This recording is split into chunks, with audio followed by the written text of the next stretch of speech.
Hello, my name is Toby today, and I'm a recovering alcoholic. I'm here to read this book, the Daily Reflections book, for March 30th, 2026. It's called Our Group Conscience. Sometimes the good is the enemy of the best. That's from Alcoholics Anonymous, Comes of Age, page 101. I think these words apply to every area of AA's three legacies: recovery, unity, and service. I want them etched in my mind and life as I trudge the road of happy destiny. That's from Alcoholics Anonymous, page 164. That's right here. These words, often spoken by co-founder Bill W., were appropriately said to him as a result of the group's conscience. It brought home to Bill W. the essence of our second tradition: our leaders are but trusted servants, they do not govern. Just as Bill W. was originally urged to remember, I think that in our group discussions, we should never settle for the good, but always strive to attain the best. These common strivings are yet another example of a loving God as we understand Him, expressing Himself through the group conscience. Experiences such as these help me to stay on the proper path of recovery. I learned to combine initiative with humility, responsibility with thankfulness, and thus relish the joys of living my 24-hour program. Period. The end of the reading. So I haven't made one of these since, I don't know, maybe October? I forget. It's been a long time. I forgot how to run the camera. I'm not a real technological-minded guy, at least not as far as video gear and internet stuff goes. Fixing cars, planes, fixing the cameras and computers, I can do that, but turning stuff on gets to, I don't know what, getting old. So, Toby is not my real name. That's a anonymous name I'm using for today. And what do we got to say? What do I have to say about our group conscience and this statement? Maybe I can pick this apart. Sometimes the good is the enemy of the best. And I went and read something. What did I do? I got on the internet and asked the artificial intelligence from Google. So I think that's Sam Altman and the boys at OpenAI. That is all those guys. Jen Wen or whatever that guy's name from, the graphics processor, NVIDIA CEO guy. To all those people running to the edge of the cliff with everybody else's money. It's a crazy bunch of folks that I don't know where they're headed with that. Okay, but anyways, without even asking, I think we've all been opted into this, and you have to go out of your way to opt out of using AI search results. Okay, so I got on Google. That's the problem right there, is I typed into the search box, sometimes the good is the enemy of the best, and what does that mean, and how does that apply to Alcoholics Anonymous and recovery?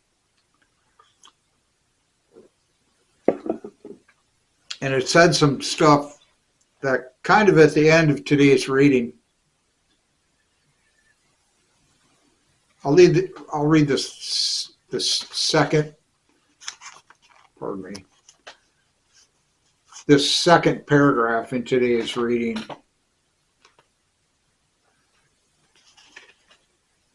just as Bill W. was originally urged to remember, I think that in our group discussions, we should never settle for the good,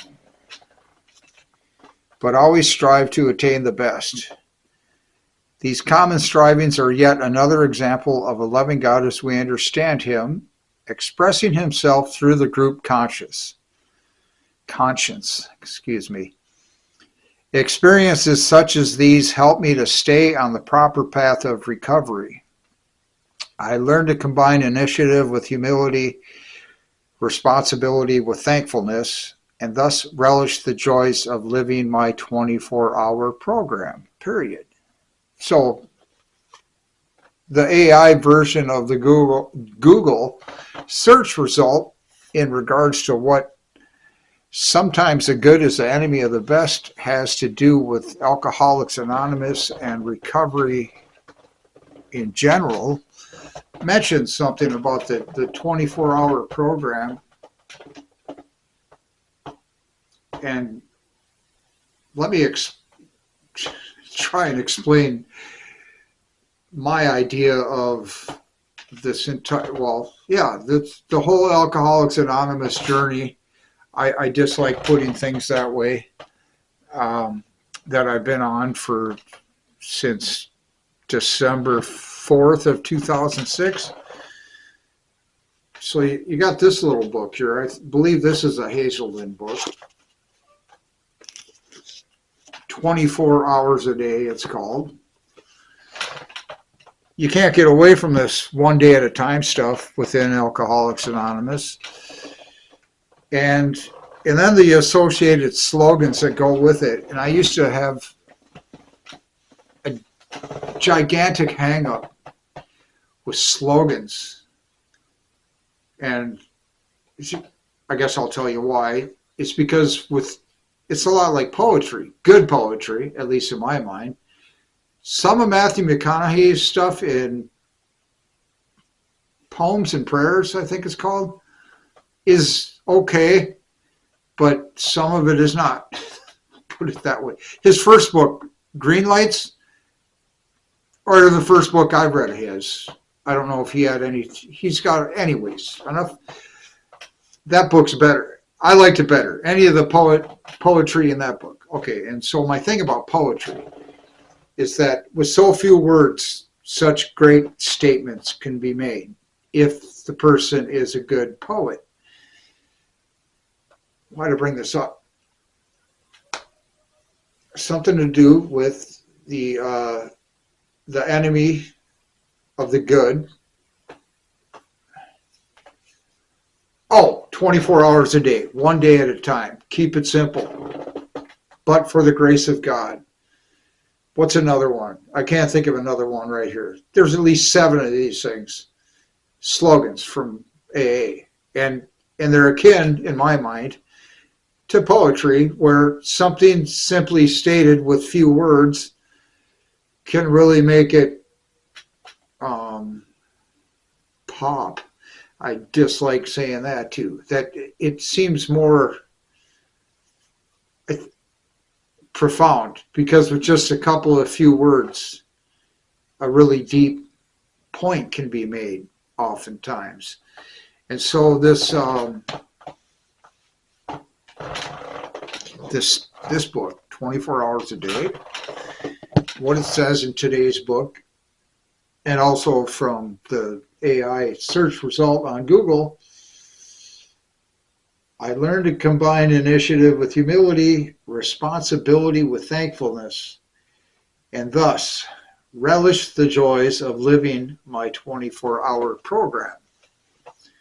Live and let live. There's another one of these slogans. And so my first problem with the slogans was the way I looked at myself, everybody else, and the program of Alcoholics Anonymous, and just the world. It was too complex. Well, it was it's all of that stuff is a gigantic, big, large system of complex items and things with a lot of variables. So what did I say? December 4th, 2006, I guess, when I went into treatment and got sober. The last time I did this, and I've been sober since.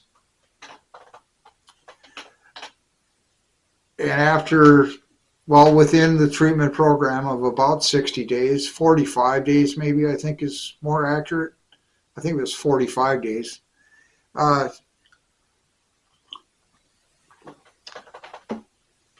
They tried laying all this stuff on me again. This is the second time I've been through treatment in a treatment facility that bases their curriculum and therapy program upon the Alcoholics Anonymous 12 steps, which includes a spiritual component in the part of step 3, I think, made a decision to turn our will and life or lives over to the care of God, comma, as we understand him. So the second time through treatment, I was okay with, if they wanted to tell me that Bozo the Clown was going to, step 2, came to believe that a power greater than myself could restore me to sanity. Maybe Bozo the Clown could have, because he's a pretty all right kind of guy, or used to be. He's long dead. But if they were going to tell me that God, as I understood him, was going to be a certain entity, character, person, visage, vision, yeah, I was ready and desperate enough to believe anything, such as if they were ready to tell me that Bozo the Clown could be my higher power, or was my higher power. I was okay with that.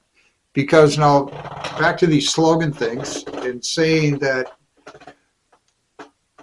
life was just a giant, I'm tired of that word today, a very large mess of complex, intricately woven things. I don't like that either.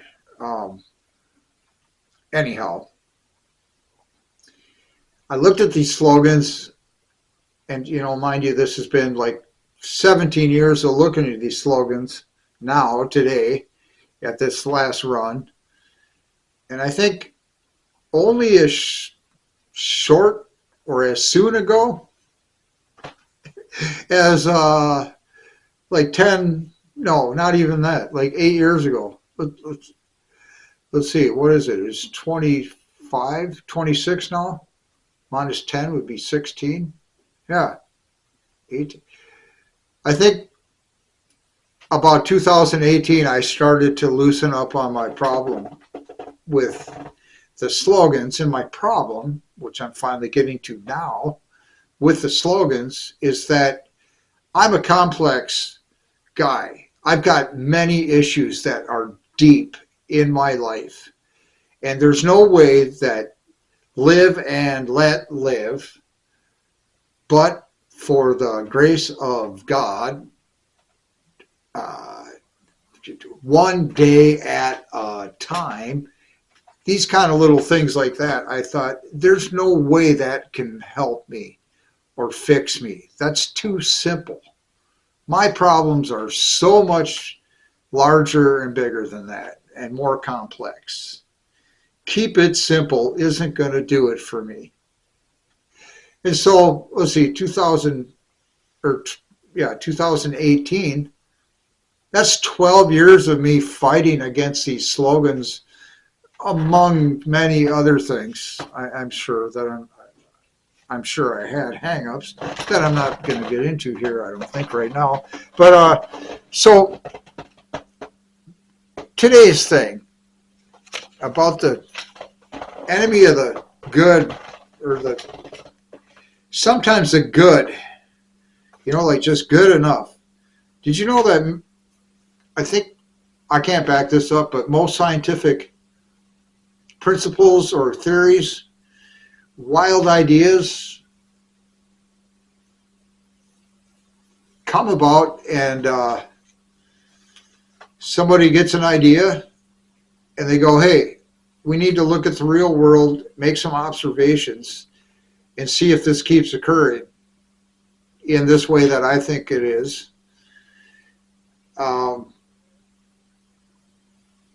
So then they design an experiment, a controlled environment to run this test experiment in, and they press button A, and result A comes out, or B, or whatever the proposed theoretical outcome was going to be happens. And then they run the test a whole bunch of times, and it keeps happening. And then maybe they'll throw in a variable and it quits happening. So it's non-repeatable, I think, or whatever. It's like, if you do it this way, it happens. That's good. That's a theory. It can be advanced into, that's a stalwart, what's this word I'm fond of? Rigorous observation that aligns with all this crap. And then you change the variable and it falls apart and doesn't happen. You change it back and it works again. What I'm saying is that pretty much whatever that first rigged up experiment, and then with the addition of some variables to test to make sure you got the thing working right or whatever it is, they'll say good enough. So a lot of scientific principles, I guess, maybe. I'm not a scientist or a therapist or a doctor, medical doctor, physical doctor, dental doctor, none of that is good enough. So it's like, we don't need to go any further down that, like the flat earth. Talk to Neil deGrasse Tyson about that one. And I think he'll get quite adamant about, we don't need to run that experiment again. Okay, so good enough. Sometimes the good is an enemy of the best. So I said all that about, like, science a lot of times is only brought to the point of good enough to prove a theory as being correct. And that's good enough. We can stop there. No need to waste any more time, because we've got all these other things that still need some explanation, or maybe a better explanation on other things. Once, I mean, it's, that's another huge field of endeavor, scientific everything. However, there's a lot of that has been pegged down pretty firmly, or so it would seem. And then we start taking a little better look at things and find out maybe it's wrong. Let's put that over here for a minute, Toby. Our group conscience. Sometimes the good is an enemy of the best. So that, like this thing, looking at the flat earth or whatever it is, done. Good enough. We don't need to pursue that any longer, and our energy would be better spent somewhere else. Well, here, I used to be, by trade, I was an industrial spray painter, and then for, I don't know, relaxation, I was a custom painter, I guess, put it that way. So a lot of times, this might sound like I did shoddy work, depending on how I word this. On the job, getting paid for the, by the man to do the gig for the 40 hours and many times much longer than that to get the job done. It just needed to be good and meet the specifications. Sometimes that could be pretty rigid, and it might be nearly perfect. So I enjoyed that. It took a lot of labor and attention to detail and all the things that I really liked to do in a custom paint job. Because when you get a lot of tiny details all put together,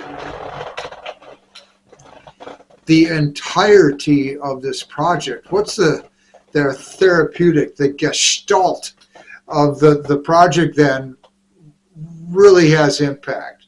I think this is another reason why I had problems with the slogans, because they're too simple. It's just like what's that t-shirt with this smiley face guy on it. It's just simple. It doesn't even say anything, I don't think, the original one. It's just like a yellow cartoon bubble head or a circular head. It doesn't try and be spherical. It doesn't look like a human. It's just a happy looking grin with two eyeballs, I think. No nose, no ears, just a yellow circle plainly with some black lines on it. And it just makes people happy to look at it. And it's simple. The slogans are like that. They're good enough like that. Okay, now this, what I was mentioning about the custom painting and other painting and the attention to detail and the gestalt of things, I thought everything needed to be that way. And this is, man, I didn't have much to say to begin with, so I'm just making stuff up basically. This 24 hours a day book, it was quoted in the AI search results about this program of Alcoholics Anonymous being a 1 day at a time program. That's not how they worded it, but I keep holding this up because 24 hours a day, 1 day at a time. At meetings, a lot of people will say, I've been sober 13 days. I've been sober 8 weeks and 12 hours. I've been sober 37 years. I've been sober, what have I been sober? 19 days, 19 years, whatever it is. And what a lot of people will say in a response to that is, today's the only day that matters. These 24 hours moving forward from now, that would be what we're concerned with. That's the time frame that we have a better option, a better, maybe false, but we certainly can't affect things that have already happened. I mean, they happened. We might be able to smooth over the outcome somehow. The new things that haven't happened yet, they're not even new things yet because they haven't happened.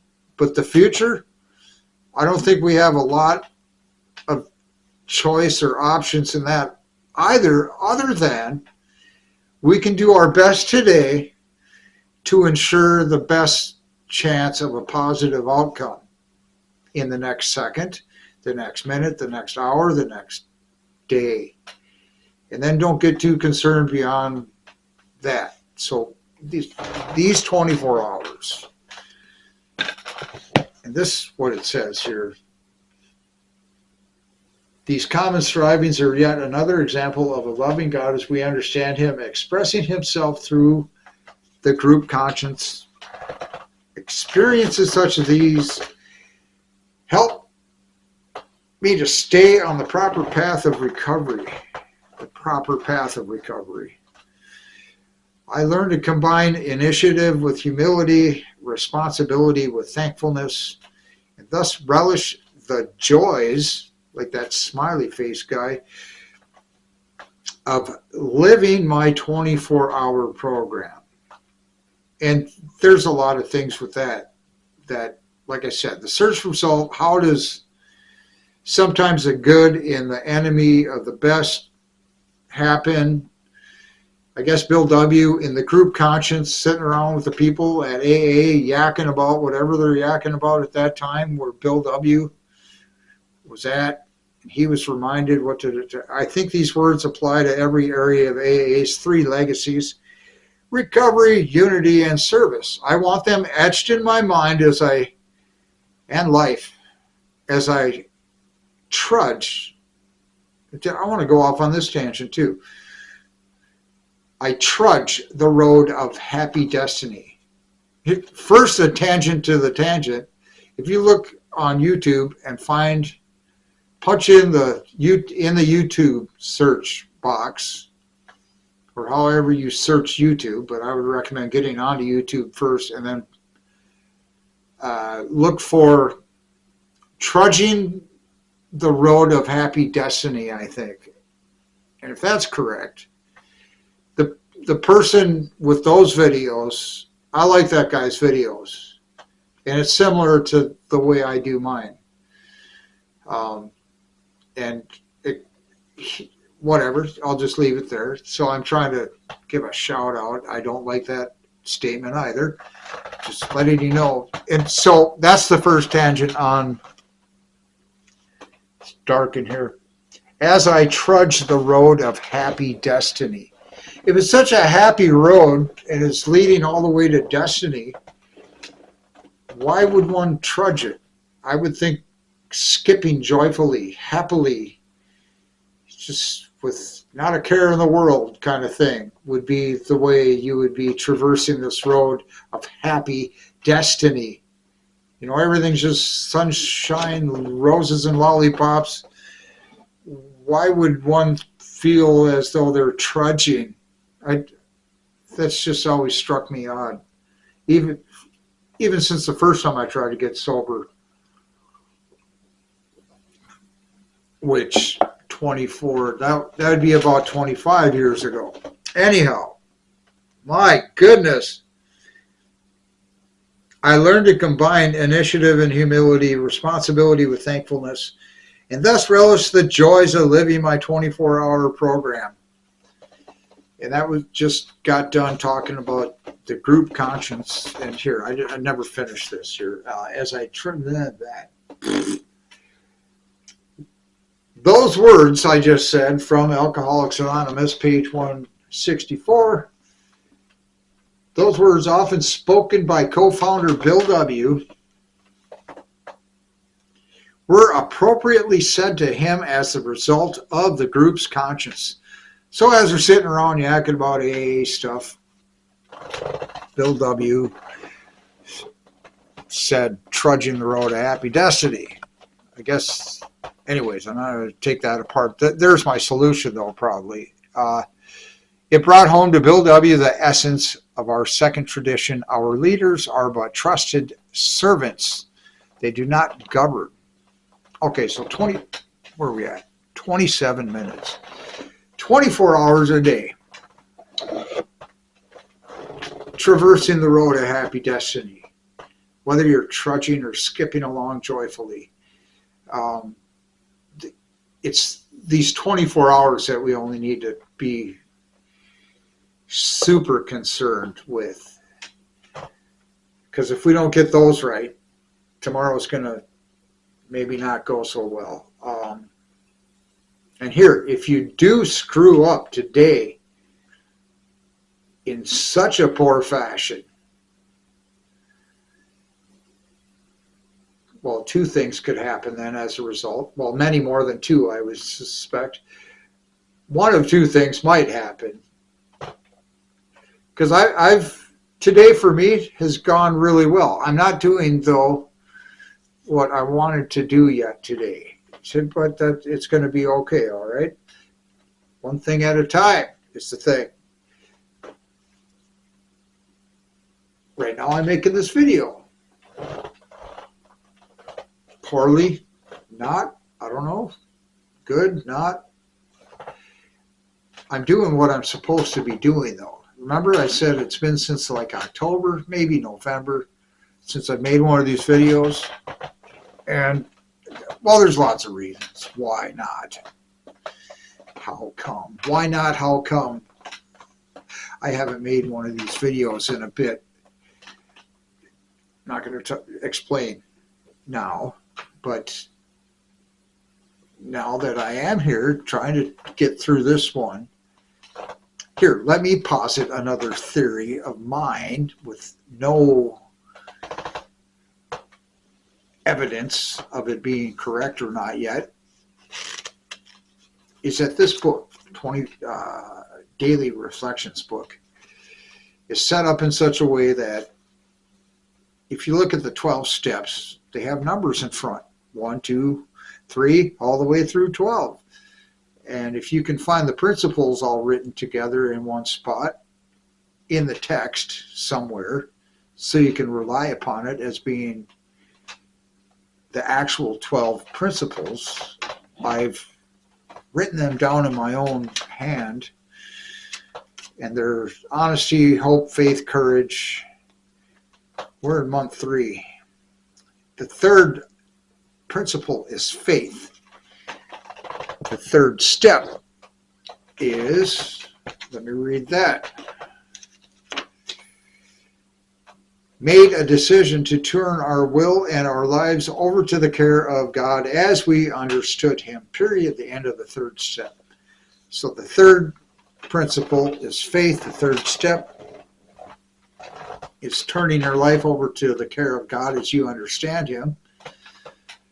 And my theory is that all throughout the month of March, the third month in this book, and I believe also in this book, the 24 Hours a Day book, they're talking like the month number, March 3, they're talking about the third step all throughout the month of March. And this book, I realized at one point, after being through it so many times, I don't have all the readings memorized though, far from it, as you can watch me stumble through this a lot of days, is that early on in the month, let's see, there's 4 weeks in a month. Each one comprised of 7 days, I think. So a minimum 28-day month. Throughout 28 days, 30, 31 days sometimes. The first week, the first 7 days, is a rough draft introduction into the steps. So let's be in March. Try and stay with me here. This being March, this book is teaching us, telling us about how to turn our life and will. What's the wording? What's our objective? We need to make some kind of decision. Made a decision to turn our will and our lives over to the care of God as we understood him. We make a decision. We get all this input and data, people screaming at us, you got to get straightened out, or whatever they're screaming at you. And we do these first 2 steps. We admit we're powerless over alcohol, that our lives have become unmanageable. We come to grips with that. In other words, we've accepted that. That's a mountain right there. Step 2, came to believe that a power greater than ourselves could restore us to sanity. Even if they're trying to tell you, well, I was ready to cling on to Bozo the Clown or anybody to restore me to sanity. And then I needed to make this decision, made a decision to turn our will and our lives over to the care of God as we understood him.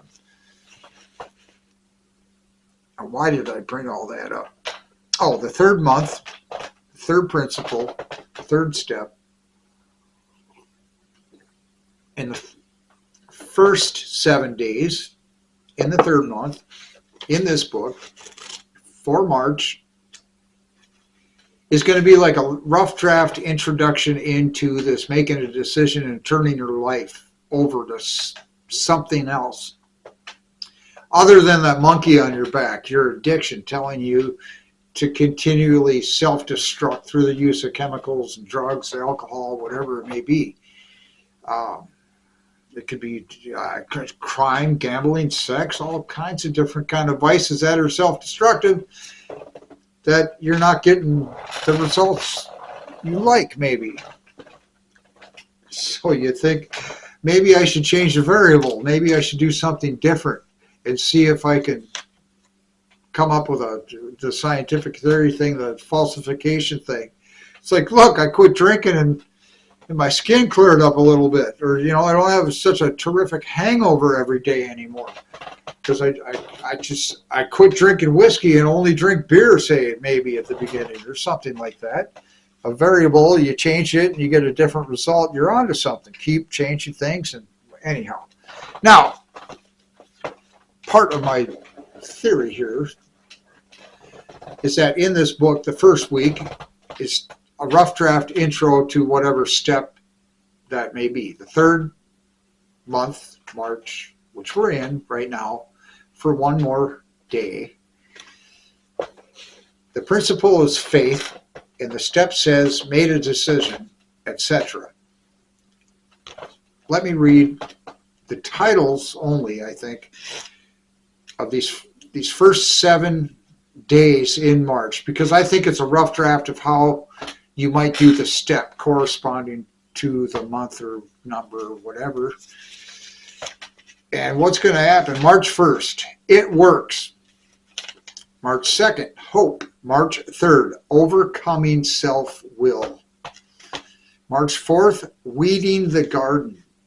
March 5th, a lifelong task. March 6th, the idea of faith. March 7th, the key is willingness. Now, my theory is one that each week, the first week is teaching you the rough draft, broad stroke idea of what is going on in the third step, or whatever month it may be, whatever step it may be. Now, going through the months, step 8, the second week, is something slightly different. And now I forget, I had to write all this down before. It's like an explanation of how one might implement these new ideas into your life. So let's just read the titles here. March 8th, turning it over. March 9th, surrendering self-will. March 10th, today it's my choice. Like rather than the monkey, your addiction, in other words. March 11th, good orderly direction. That's also an acronym for God, G-O-D. There's several others also I won't explain. So March 12th and up until March 14th, so March 12th, a day's plan, a day, one day at a time. March 13th, a world of the Spirit. March 14th, the keystone. That's that thing, I believe, like in an archway, that if you try and stack a bunch of bricks at an angle and they're starting to lean in on each other, if you do it just right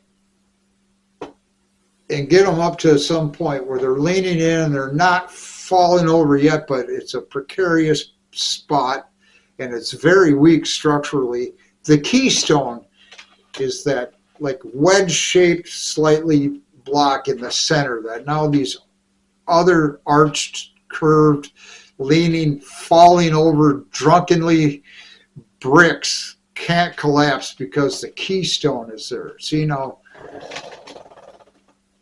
keeping a bunch of these things in mind that I've been talking about this entire time is that the first 2 weeks of March, which I'm going to have to turn this off here in a minute or two, the first week is this rough idea of how you might make a decision on turning your life and will over to the care of God. Part of that is going to the meetings, listening to the people, saying your own thing, reading all these readings, in particular this one. And then you start getting an idea. This book, I believe, can be helpful in that the first week will give you baby steps into this previously unheard of idea that you might be trying to put together on how to stay sober. And now the second week is how you might implement those, how you stick them into the chaos of your life. Just if you're in the midst of disarray, maybe how can I do any of this stuff, what I did early on and for quite a while. Even though I wasn't into the program, let's just say that, like I wasn't going to let you people tell me what to do. These people in AA, they don't know, whatever. But man, I need something. And people say it works. That was right in here. I just read that. It works. I think that was March 8th. It works. The month, the principle is about faith. I need to turn it over to somebody else. somebody, at least this book, I believe, the 12 by 12 book, has a very good statement about, well, say my circumstance. I thought my sanity level from step 2 was fine. Yet curiously, I believe the wording in that book and many others is something like, here's an alcoholic that is sane in most respects, yet concerning alcohol, he's curiously off the scale with insane ideas, say. And then you came to believe a power greater than yourself could restore you to sanity. The other people in Alcoholics Anonymous that have 1 day sobriety longer than you, or 1 minute even, or whatever it could be, it seems that they've found something, at least in regards to alcohol, that might be a bit shipper shaped than your own condition. I'm concerned now with running out of time. It's just that you might find that people are getting the results you might want. And so maybe they have some ideas that would work for you also, like this introducing a different variable into a scientific theory. Yeah, so here, you know what? I'm going to hang up here because I forget where this turns off. 40 minutes, I think. 41. We're at 42, I'm done. I'm a ghost. Ancient history. So, hey, thank you for coming by here and putting up with this. Have a good day. Goodbye.